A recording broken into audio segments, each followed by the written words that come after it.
Hello friends, welcome to current affairs by Ravi. आज Sunday को मैं आपके लिए पूरे हफ्ते का करंट अफेयर्स लेके आई हूँ। मैंने आपके लिए सभी क्वेश्चन सिलेक्टेड और इम्पॉर्टेंट लिए हैं और ये वीडियो हर एग्ज़ाम के लिए यूज़फुल रहने वाली है। तो चलिए शुरू करते हैं क्वेश्चन नंबर फर्स्ट से। पहला क्वेश्चन है फ्रेंड्स, राष्ट्रीय ई गवर्नेंस डिवीज़न के नए सीईओ कौन बने हैं? Right answer is Abhishek Singh. तो फ्रेंड याद रखिएगा, राष्ट्रीय ई गवर्नेंस जो डिवीज़न है इसके हाल ही में अभी नए सीईओ अपॉइंट किए गए हैं अभिषेक सिंह को। अभिषेक सिंह जो है, देखिए यहाँ पे अगर हम राष्ट्रीय ई गवर्नेंस डिवीज़न की बात करते हैं तो यह एक स्वतंत्र व्यापार प्रभाग है जिसकी स्थापना मीडिया लैब एशिया के भीतर इलेक्ट्रॉनिक्स और सूचना प्रौद्योगिकी मंत्रालय के द्वारा NEGP के कार्यक्रम प्रबंधन के लिए की गई है और हाल ही में इसके सीईओ बने हैं Abhishek Singh. Question number second है, अंतर्राष्ट्रीय बौद्धिक संपदा सूचकांक यानी इंटरनेशनल इंटेलेक्चुअल प्रॉपर्टी इंडेक्स में भारत किस स्थान पर रहा?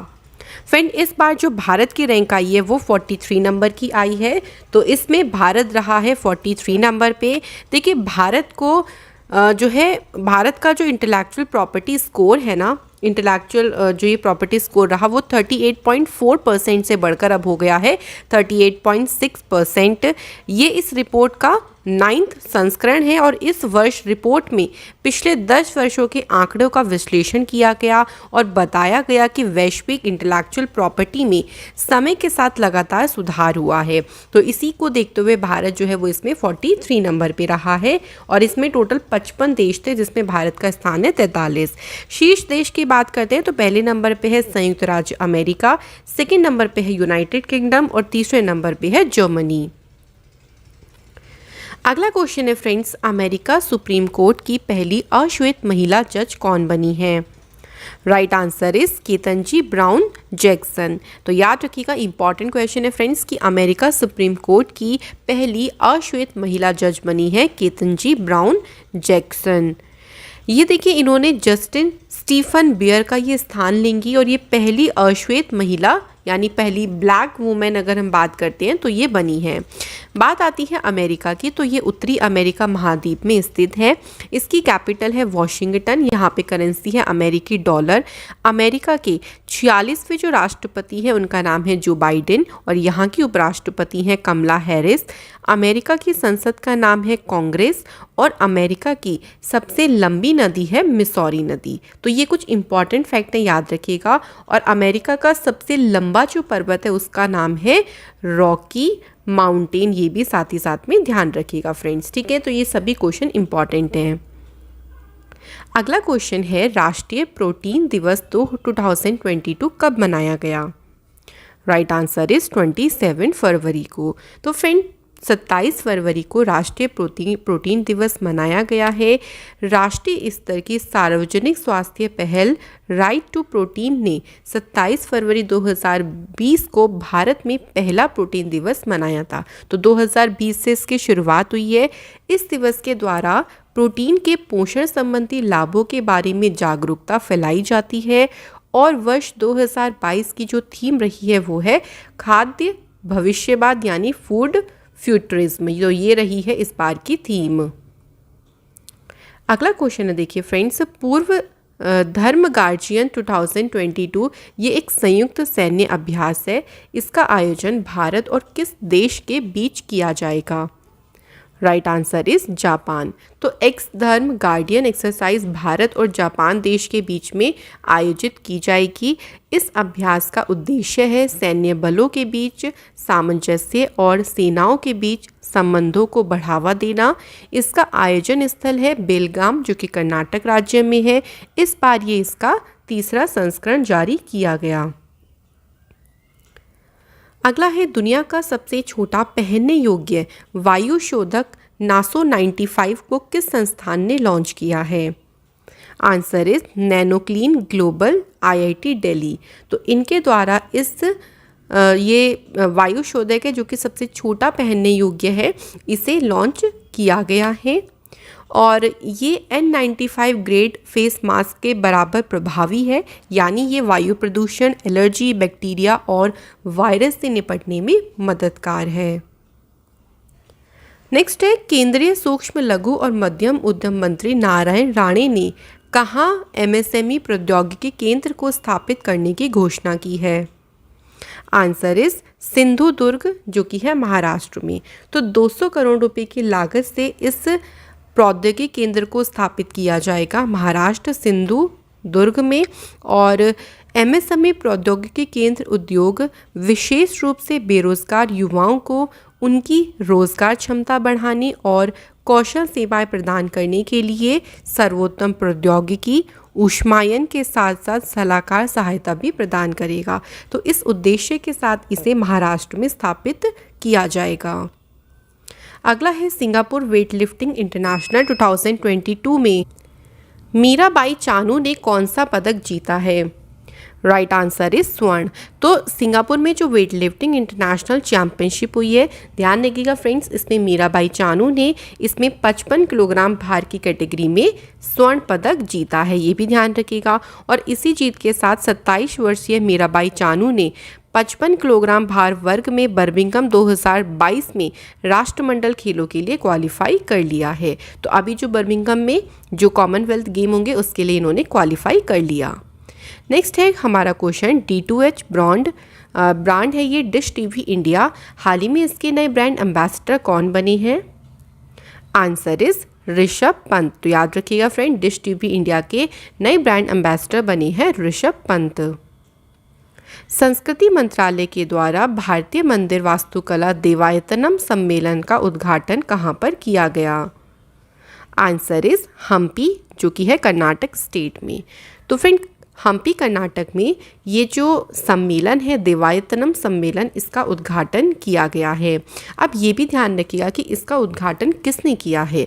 तो जी किशन रेड्डी, जो कि केंद्रीय संस्कृति पर्यटन मंत्री हैं, इनके द्वारा कर्नाटक में इसका उद्घाटन किया गया है। इस सम्मेलन का उद्देश्य है मंदिर के दार्शनिक, धार्मिक, सामाजिक, आर्थिक, तकनीकी, वैज्ञानिक, कला और स्थापत्य पहलुओं पर विचार विमर्श करना। तो याद रखिएगा इस उद्देश्य के साथ इसका उद्घाटन किया गया। अगला क्वेश्चन है भारतीय प्रतिभूति और विनियम बोर्ड यानी सेबी की नई अध्यक्ष कौन बनी है? Answer is Madhavi Puri Buch. तो फ्रेंड जो सेबी है हाल ही में इसकी नई अध्यक्ष बनी है माधवी पुरी बुच और अजय त्यागी का ये स्थान लेंगी।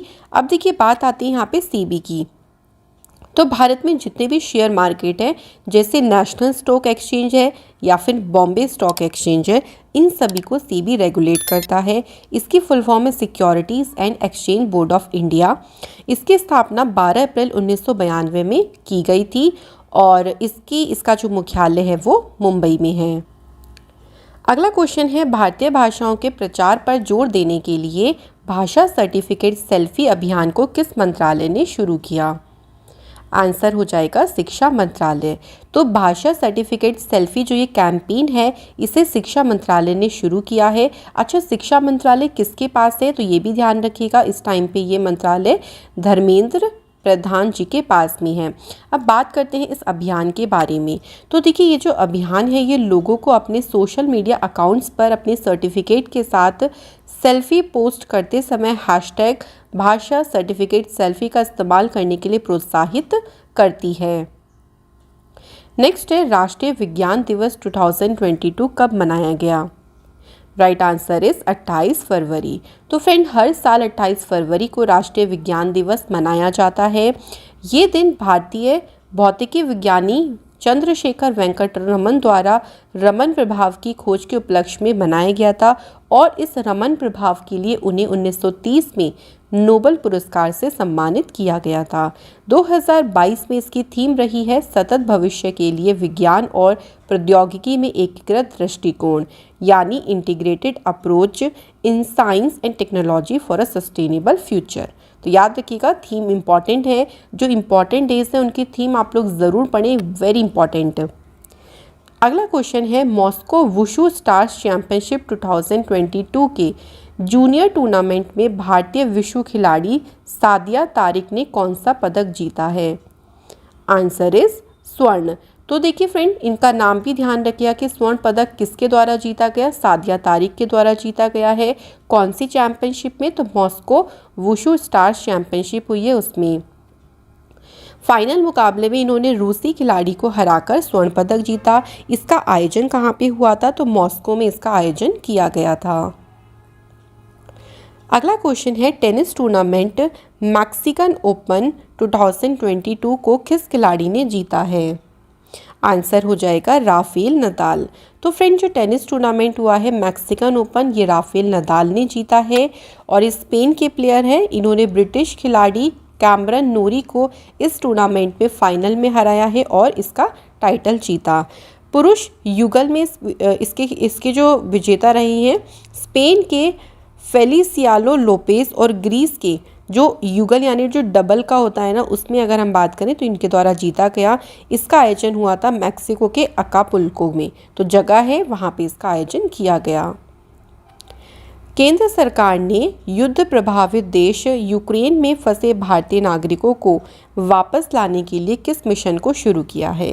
तो अभी हाल ही में आपने बहुत न्यूज़ सुनी होगी कि रशिया और यूक्रेन के बीच में जो वॉर चल रही है, उसी दौरान यूक्रेन में जो भारतीय नागरिक फंस गए हैं उनको वापस लाने के लिए ऑपरेशन गंगा शुरू किया गया है। तो जो वहाँ पे नागरिक फंस गए हैं उनको जो केंद्र सरकार है वो पूरे अपने खर्च पर वापस लेके आएगी। आईपीएल टीम पंजाब किंग्स के नए कप्तान कौन बनी हैं? Answer is Mayank Agarwal. तो फ्रेंड, जो आईपीएल टीम है पंजाब किंग्स, जिसे पहले किंग्स 11 पंजाब के नाम से भी जानते थे, इनके नए कप्तान बन गए हैं मयंक अग्रवाल। और जो इस बार का आईपीएल है, याद रखिएगा ये इसका 15th एडिशन है और इसका आयोजन 26 मार्च से शुरू किया जाएगा। आईपीएल की बात आती है तो देखिए, पहला जो एडिशन था 2008 में खेला गया था। उस टाइम राजस्थान रॉयल रही इसकी विजेता टीम और उप विजेता में रही Chennai super king. Last IPL जो कि 14वां संस्करण हुआ 2021 में, ये भारत और यूएई देश में खेला गया। इसमें चेन्नई सुपर किंग विजेता टीम रही। वहीं आईपीएल 2021 में ऋतुराज गायकवाड़ को ऑरेंज कैप यानी सर्वाधिक रन जो बनाते हैं उन्हें ऑरेंज कैप मिलती है, तो इससे सम्मानित किया गया। वहीं सर्वाधिक विकेट लेने वाले को मिलती है पर्पल कैप, जो कि हर्षल पटेल को दी गई। तो याद रखिएगा, ये पिछले बार का जो आईपीएल है यहाँ से क्वेश्चन डेफिनेटली बनेगा, क्योंकि अभी आईपीएल का इस बार का एडिशन नहीं हुआ है अभी। अगला क्वेश्चन है, प्रतिष्ठित बोल्ट्जमैन पदक से सम्मानित होने वाले पहले भारतीय कौन बने? राइट आंसर हो जाएगा दीपक धर। देखिए फ्रेंड, बात करते हैं इस सम्मान की। तो दीपक धर को सांख्यिकी भौतिकी के क्षेत्र में उनके योगदान के लिए इस पदक से सम्मानित किया गया है। सांख्यिकी भौतिकी में उत्कृष्ट उपलब्धियों के लिए दिया जाने वाला पदक 8 से 12 अगस्त तक टोक्यो में स्टेडफस्ट 28 सम्मेलन के दौरान प्रदान किया जाएगा। तो जब अगस्त में सम्मेलन होगा उस दौरान इनको ये पुरस्कार दिया जाएगा। दुर्लभ लोक दिवस 2022 कब मनाया गया? फ्रेंड, ये जो दिवस है ये मनाया जाता है 28 फरवरी को। वैसे हर साल मत याद करिएगा, क्योंकि 28 फरवरी जो कि लीप ईयर डे होता है ना, तो हर साल ये फरवरी के आखिरी दिन में मनाया जाता है। मतलब लीप ईयर का मतलब है कि 29 फ़रवरी को भी ये दिन बनाया जा सकता है। मतलब ये फरवरी का जो भी आखिरी दिन होता है, क्योंकि लीप ईयर में तो 29 फरवरी हो जाएगा, तो ये आखिरी दिन मनाया जाता है दुर्लभ लोक दिवस। और इस बार इसकी थीम रही है अपने रंग साझा करें, शेयर योर कलर्स। नेक्स्ट है क्वेश्चन, उड़ान एक मजदूर बच्चे की नामक पुस्तक के लेखक कौन है? Right answer is Mithilesh Tiwari. तो इस पुस्तक को मिथिलेश तिवारी के द्वारा लिखा गया है। नेक्स्ट क्वेश्चन है फ्रेंड्स, राष्ट्रीय मूल्यांकन और प्रत्ययन परिषद की कार्यकारी समिति के नए अध्यक्ष कौन बने हैं? तो फ्रेंड, बात करते हैं इस क्वेश्चन की। देखिए, तो नए अध्यक्ष बने हैं Bhushan Patwardhan. Answer is option A. Bhushan Patwardhan राष्ट्रीय मूल्यांकन और प्रत्ययन परिषद की कार्यकारी समिति के नए अध्यक्ष बने हैं। राष्ट्रीय मूल्यांकन और प्रत्ययन परिषद यूजीसी के द्वारा स्थापित एक स्वायत्त निकाय है। इसकी स्थापना 5 सितंबर 1994 में हुई थी और इसका बेंगलोर है, कर्नाटक में मुख्यालय है। अगला क्वेश्चन है, किस बहुराष्ट्रीय प्रौद्योगिकी कंपनी ने भारत में एंड्रॉयड डिवाइस उपयोगकर्ताओं के लिए प्ले पास सब्सक्रिप्शन को लॉन्च किया है? Right answer is Google. तो याद रखिएगा फ्रेंड्स, ये जो प्ले पास सब्सक्रिप्शन है इसे गूगल के द्वारा लॉन्च किया गया है। गूगल की बात करते हैं तो देखिए, गूगल अमेरिका की बहुराष्ट्रीय टेक्नोलॉजी कंपनी है। इसकी स्थापना 4 सितंबर 1998 में हुई। इसका मुख्यालय कैलिफोर्निया में है। इसके संस्थापक हैं सर्गेई ब्रिन और लैरी पेज। वर्तमान में सीईओ हैं सुंदर पिचाई, सीएफओ हैं रूट पोरेट और पेरेंट कंपनी है इसकी अल्फाबेट इंक। नेक्स्ट क्वेश्चन है फ्रेंड, विश्व पैरा तीरंदाजी चैंपियनशिप 2022 के व्यक्तिगत वर्ग में रजत पदक जीतने वाली पहली भारतीय खिलाड़ी कौन बनी है? आंसर हो जाएगा पूजा जातियान। तो फ्रेंड याद रखेंगे, ये व्यक्तिगत वर्ग यानी इंडिविजुअल कैटेगरी में इन्होंने रजत पदक जीता है और ये रजत पदक जीतने वाली पहली भारतीय खिलाड़ी भी बनी है। तो इम्पॉर्टेंट क्वेश्चन है आप लोगों के एग्जाम पॉइंट ऑफ व्यू से। अगला है LIC म्यूचुअल फंड के नए MD और CEO कौन बनी हैं? राइट आंसर हो जाएगा TS रामकृष्णन। तो फ्रेंड TS रामकृष्णन ये दिनेश पंगटे का स्थान लेंगे और ये LIC म्यूचुअल फंड के MD और CEO अपॉइंट हुए हैं। नेक्स्ट है, विश्व नागरिक सुरक्षा दिवस 2022 कब मनाया गया? फ्रेंड ये जो दिवस है ये 1 मार्च को मनाया जाता है।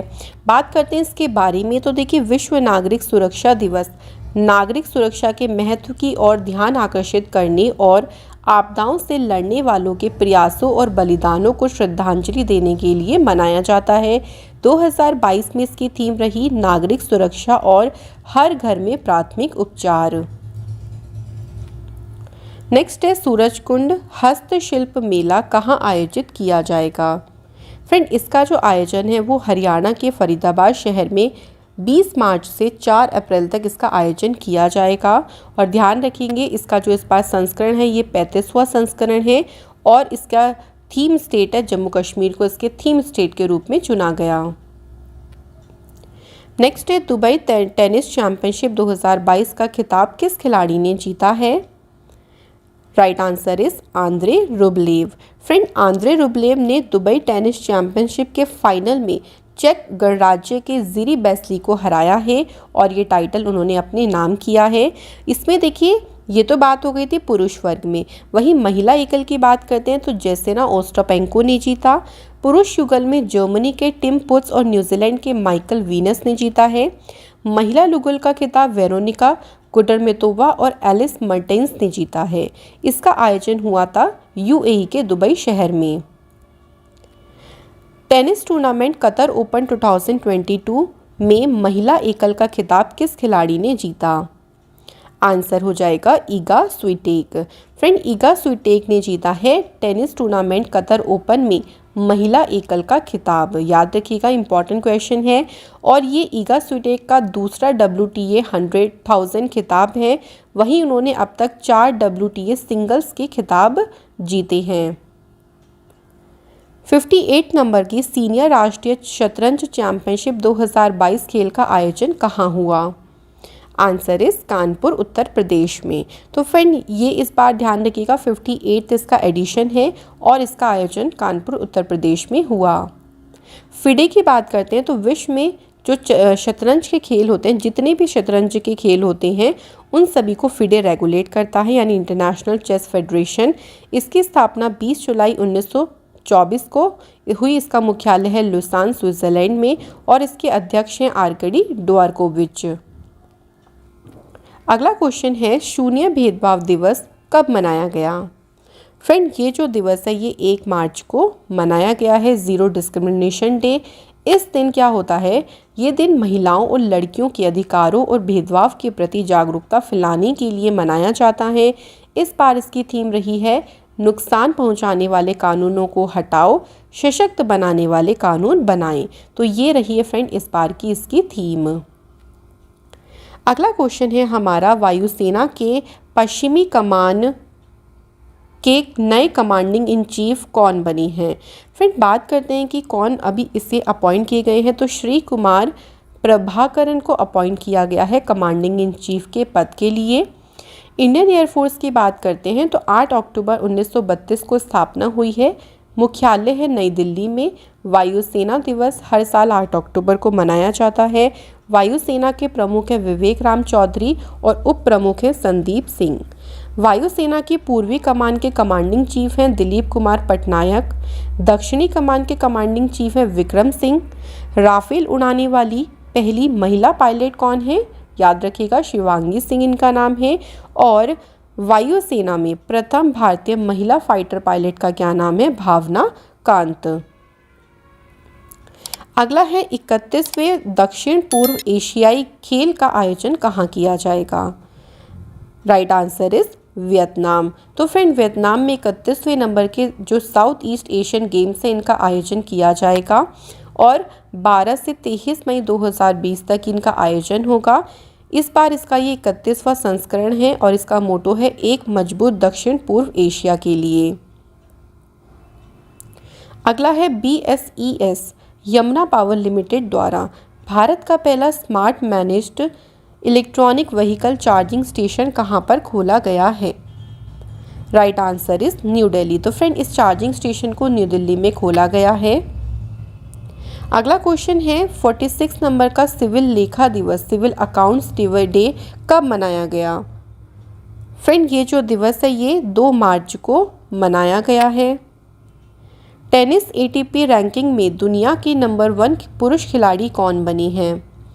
Answer is Daniel Medvedev. Friend, ये ध्यान रखिएगा, डेनियल मेडवेडेव ये रूस से बिलोंग करते हैं और टेनिस की जो ATP रैंकिंग है उसमें नंबर 1 स्थान पर पहुंचने वाले ये 27वें खिलाड़ी बन गए हैं। मेडवेडेव ने ATP रैंकिंग में सर्बिया के नोवाक जोकोविच को पीछे छोड़कर जो है इसमें उन्होंने कौन सा स्थान हासिल करा है? तो फ्रेंड ध्यान रखिएगा, इसमें उन्होंने पहला स्थान हासिल किया। इसके बाद है राष्ट्रपति रामनाथ कोविंद ने पौधों के महत्व को प्रचारित करने के लिए आरोग्य वनम का उद्घाटन कहाँ किया है? फ्रेंड, नई दिल्ली में आरोग्य वनम का उद्घाटन किया गया है राष्ट्रपति रामनाथ कोविंद जी के द्वारा। ये भी ध्यान रखिएगा कि किसने उद्घाटन किया है। ISSF शूटिंग विश्व कप 2022 में भारतीय खिलाड़ी सौरव चौधरी ने कौन सा पदक जीता है? राइट आंसर हो जाएगा स्वर्ण पदक। तो फ्रेंड, इस चैंपियनशिप में सौरव चौधरी के द्वारा स्वर्ण पदक इसमें जीता गया। युवा निशानेबाज सौरव चौधरी ने मिस्र में आयोजित इस शूटिंग विश्व कप में 10 मीटर एयर पिस्टल स्पर्धा के फाइनल में जर्मनी के माइकल स्वाल्ट्स को 16-6 से हराकर स्वर्ण पदक जीता है। ध्यान रखेंगे, इसका आयोजन स्थल है मिस्र। कांग्रेस नेता राहुल गांधी ने किसकी आत्मकथा उंगलिल ओरुबन को लॉन्च किया है? फ्रेंड, ये आत्मकथा है MK स्टालिन की, जो कि वर्तमान में तमिलनाडु के मुख्यमंत्री हैं। उनके प्रारंभिक जीवन में क्या एक्सपीरियंस रहा, क्या कैसा उनका जो प्रारंभिक जीवन है रहा, उसके बारे में पहले भाग में बताया गया। किस देश ने दुनिया के पहले पौधे से प्राप्त कोविड-19 वैक्सीन जिसका नाम है कोविफेनेस को मंजूरी दी है? हाल ही में देखिए फ्रेंड, कनाडा देश ने इस वैक्सीन को मंजूरी दी है। कनाडा की बात आती है तो ये उत्तर अमेरिकी महाद्वीप में स्थित है। इसकी राजधानी है ओटावा। करेंसी है कैनेडियन डॉलर। यहाँ के प्रधानमंत्री हैं जस्टिन ट्रूडेau। क्षेत्रफल के हिसाब से विश्व का दूसरा सबसे बड़ा देश कनाडा है, पहले नंबर पे है रूस। विश्व में जो सबसे लंबी सीमा बनाने वाला देश है वो है कनाडा। तो कनाडा और अमेरिका के बीच की जो सीमा है ना, वो सबसे लंबी सीमा है, जिसको कहते हैं 49 समांतर रेखा या पैरेलल रेखा। यहाँ की संसद का नाम है पार्लियामेंट। नेक्स्ट है, सड़क पर रहने वाले जानवरों के लिए भारत की पहली एम्बुलेंस सेवा कहाँ पर शुरू की गई? Right answer is Chennai, Tamil Nadu. तो फ्रेंड, इस एम्बुलेंस को चेन्नई, तमिलनाडु में शुरू किया गया। सड़क पर रहने वाले जानवरों के लिए भारत की पहली एम्बुलेंस की शुरुआत ब्लू क्रॉस ऑफ इंडिया के द्वारा की गई है। और इसमें देखिए, जो सड़क पर पशु रहते हैं, जो भी एनिमल्स हैं, वो उन बीमारियों से लड़ने में, उनका इलाज करने में उनकी मदद की जाएगी। अगला है, भारतीय वायुसेना के द्वारा वायु शक्ति अभ्यास का आयोजन कहाँ किया जाएगा? आंसर हो जाएगा पोखरण, राजस्थान में इसका आयोजन किया जाएगा। नाइट फ्रैंक के द्वारा जारी द वेल्थ रिपोर्ट 2022 के अनुसार विश्व स्तर पर अरबपतियों की आबादी में सबसे अधिक संख्या के मामले में भारत किस स्थान पर रहा? तो इस रैंकिंग में, इस लिस्ट में भारत रहा है तीसरे स्थान पर। इसके अकॉर्डिंग बेंगलुरु में सबसे अधिक अरबपतियों की वृद्धि दर्ज की गई है, उसके बाद दिल्ली में और तीसरे स्थान पर मुंबई में। सबसे ज़्यादा अगर हम बात करते हैं तो पहले नंबर पे है अमेरिका, जहाँ पे सबसे ज़्यादा अरबपतियों की जो आबादी उनमें वृद्धि हुई है। फिर है चाइना और भारत आता है तीसरे नंबर पे। विश्व श्रवण दिवस वर्ल्ड हियरिंग डे कब मनाया गया? ये दिवस मनाया गया फ्रेंड 3 मार्च को। क्यों मनाया जाता है? तो बहरेपन और श्रवण हानि को रोकने के लिए और इनके बारे में जागरूकता बढ़ाने के लिए इसको मनाते हैं। इस बार इसकी थीम रही है जीवन के लिए सुनना, ध्यान से सुनना, यानी to hear for life, listen with care. Next is Bharat और अमेरिका के रक्षा सहयोग को मजबूत करने के लिए 19वीं सैन्य सहयोग बैठक कहाँ पर आयोजित की गई? Answer is Agra, Uttar Pradesh. तो फ्रेंड इस मीटिंग का जो आयोजन है वो आगरा में किया गया। अगला है प्रो कबड्डी लीग 2022 के सीज़न 8 का खिताब किस टीम ने जीता है? आंसर हो जाएगा दबंग दिल्ली। तो फ्रेंड कर्नाटक प्रो कबड्डी जो लीग है इसके फाइनल में दबंग दिल्ली ने पटना पायरेट्स को हराकर ये खिताब अपने नाम किया। बेंगलुरु बुल्स के पवन सहरावत को 20 मैचों में उनके 304 रेड पॉइंट्स के लिए raider of the season award से सम्मानित किया गया। ऑनलाइन गेमिंग प्लेटफॉर्म विंजो के नए ब्रांड एम्बेसडर कौन बने हैं? आंसर हो जाएगा महेंद्र सिंह धोनी जी को इसका ब्रांड एम्बेसडर बनाया गया। नेक्स्ट है तटीय मछुआरा समुदायों की आजीविका और समुद्री इकोसिस्टम की सुरक्षा के लिए सागर परिक्रमा कार्यक्रम को किसने शुरू किया है? इस कार्यक्रम को पुरुषोत्तम रूपाला के द्वारा शुरू किया गया है। केंद्रीय मत्स्य पालन और पशुपालन मंत्री हैं, उन्होंने ही इस कार्यक्रम की शुरुआत की। विश्व वन्य जीव दिवस वर्ल्ड वाइल्ड लाइफ डे कब मनाया गया है? Very important day. तो फ्रेंड ये दिन मनाया जाता है 3 मार्च को। अच्छा, इस दिन को मनाने का उद्देश्य क्या है? तो दुनिया भर में तेजी से विलुप्त हो रही वनस्पतियों और जीव जंतुओं की प्रजातियों की सुरक्षा के लिए लोगों में जागरूकता पैदा करना। इस बार इसकी थीम रही है पारिस्थितिकी तंत्र की बहाली के लिए प्रमुख प्रजातियों को पुनर्प्राप्त करना। ये रही है 2022 में इसकी थीम। नेक्स्ट क्वेश्चन है महिलाओं के लिए स्त्री मनोरक्षा परियोजना को किसने शुरू किया? आंसर हो जाएगा स्मृति ईरानी, जिनके पास है महिला एवं बाल विकास मंत्रालय। इनके द्वारा इस जो ये परियोजना है इसे शुरू किया गया है। 60 मिलियन से अधिक डीमैट खातों को पंजीकृत करने विश्व वाला पहला डिपॉजिटरी कौन बना है? फ्रेंड देखिए राइट यहाँ पे आंसर हो जाएगा आपका सेंट्रल डिपॉजिटरी सर्विस लिमिटेड, जो कि कहाँ है? भारत में ही लोकेटेड है। क्वेश्चन है हमारा अगला, विमान कंपनी जेट एयरवेज के नए सीईओ कौन बनी हैं? फ्रेंड बात करते हैं जेट एयरवेज की। हाल ही में इसके जो सीईओ हैं संजीव कपूर को अपॉइंट किया गया है। अगला क्वेश्चन है फसलों को बैक्टीरिया और फंगल बीमारियों से बचाने के लिए बायोडिग्रेडेबल नैनो पार्टिकल को किस संस्थान के शोधकर्ताओं ने विकसित किया है? आंसर इज भारतीय प्रौद्योगिकी संस्थान कानपुर। तो कानपुर के जो साइंटिस्ट हैं उन्होंने फसलों में जो बैक्टीरिया लग जाता है, बीमारी लग जाती है, उससे बचाने के लिए बायोडिग्रेडेबल नैनो पार्टिकल को डेवलप किया गया है इनके द्वारा। ये नैनो पार्टिकल्स कृषि उत्पादकता में वृद्धि के साथ साथ किसानों को उनकी कृषि फसलों को फंगल और बैक्टीरिया से बचाने में मदद करेगा। नेक्स्ट है centre for science and environment state of India की पर्यावरण रिपोर्ट के अनुसार सतत विकास सूचकांक 2021 में भारत किस स्थान पर रहा? आंसर हो जाएगा 120। फ्रेंड, इस रिपोर्ट के अनुसार जो सतत विकास सूचकांक है, इसमें भारत जो रहा है 120वें नंबर पे रहा है। भारत अब पाकिस्तान को छोड़कर सभी दक्षिण एशियाई देशों से पीछे है। पाकिस्तान की इसमें रैंक है देखिए 129वें नंबर की। वहीं भूटान भारत से आगे है 75वें नंबर पे, श्रीलंका 87, नेपाल है 96 पे और बांग्लादेश है 109। तो भारत की कहीं ना कहीं पोजीशन इसमें बहुत पीछे रह गई है। शीर्ष देशों में है फिनलैंड, स्वीडन और डेनमार्क। राष्ट्रीय सुरक्षा दिवस 2022 कब मनाया गया? फ्रेंड, ये जो दिवस है ये मनाया गया है 4 मार्च को। इस दिवस को मनाने का मेन उद्देश्य ये है सड़क सुरक्षा, कार्यस्थल सुरक्षा, मानव स्वास्थ्य सुरक्षा और पर्यावरण सुरक्षा सहित सभी सुरक्षा सिद्धांतों के बारे में जन जागरूकता बढ़ाना। 2022 में इसका 51वां संस्करण हुआ है और इसकी थीम है सुरक्षा संस्कृति के विकास हेतु युवाओं को प्रोत्साहित करें। अगला है शिक्षा संस्थानों में सुधार के लिए किसने देश भर में 49 शिक्षकों को राष्ट्रीय ICT पुरस्कार प्रदान किए हैं? ये पुरस्कार अन्नपूर्णा देवी जो कि केंद्रीय शिक्षा राज्य मंत्री हैं, उनके द्वारा इस पुरस्कार को शिक्षकों को प्रदान किया गया है।